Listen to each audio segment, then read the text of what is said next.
ఇప్పుడే జీ5 app download చేయండి. చూడండి మీ ఫేవరెట్ టీవీ షోస్ ఎప్పుడైనా ఎక్కడైనా. ఇంత మాత్రానికి ఇంత హడావిడి చేస్తారా చిన్నత్తయ్య గారు?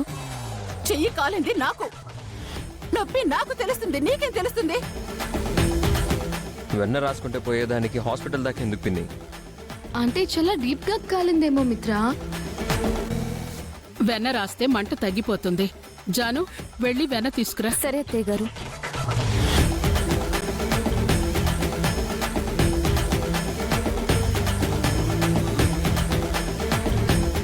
దేవయాని, వంట సంగతి కోడళ్ళు చూసుకుంటారు.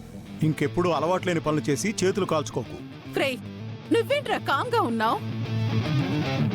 కన్న తల్లి నొప్పితో బాధపడుతుంటే నీకు చేమ కుట్టినట్టు కూడా లేదా? జాను వెన్న కోసం వెళ్ళింది కదా మామ్, కాసేపు పోర్చుకో, తెచ్చి వెన్న పూస్తుంది.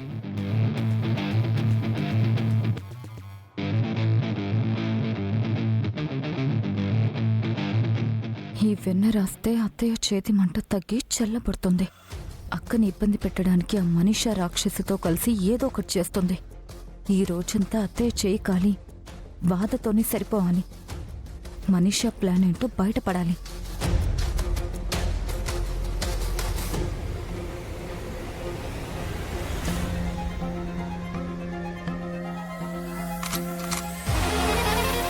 జాను, త్వరగా రా, అమ్మ చేతికి వెన్న రాయాలి కదా.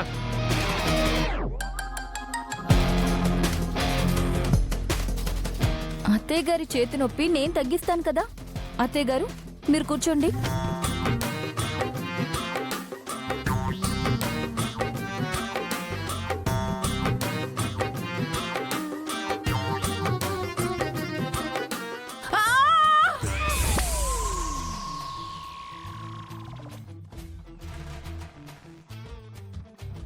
ఊసే, నువ్వు వెన్న రాస్తున్నావా, నిప్పు రాస్తున్నావా? ఏంట అరుపు దేవయ్యని? కాస్త ఓర్చుకోలేవా?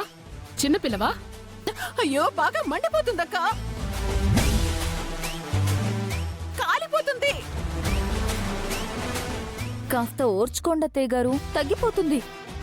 అయ్యో, నా వల్ల కావడం లేదే. నొప్పి నొప్పి పెరిగిపోతుంది తప్ప అసలు తగ్గడం లేదు. హాస్పిటల్కి వెళ్తే బెటర్ ఏమో, తీసుకెళ్ళు వివేక్. అక్కర్లేదమ్మా, వెళ్ళి రెస్ట్ తీసుకుంటే తగ్గిపోతుంది. అయ్యో, ఇది అసలు తగ్గేలా లేదు బావగారు, మండిపోతుంది. వెన్న పెట్టినా మండడం ఏంటి మామ్? జాను, ఇంకొంచెం రా.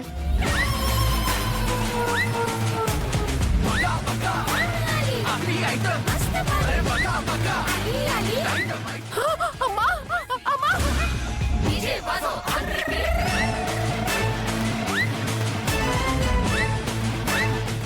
మండిపోతుంది, కాలిపోతుంది. కొంపదీసి జాను ఏమన్నా చేసిందా? అడిగి తెలుసుకుందాం. వెన్నలేమన్నా కలిపావా జాను? విశ్వాసం కలిపానండి. విశ్వాసమా అంటే?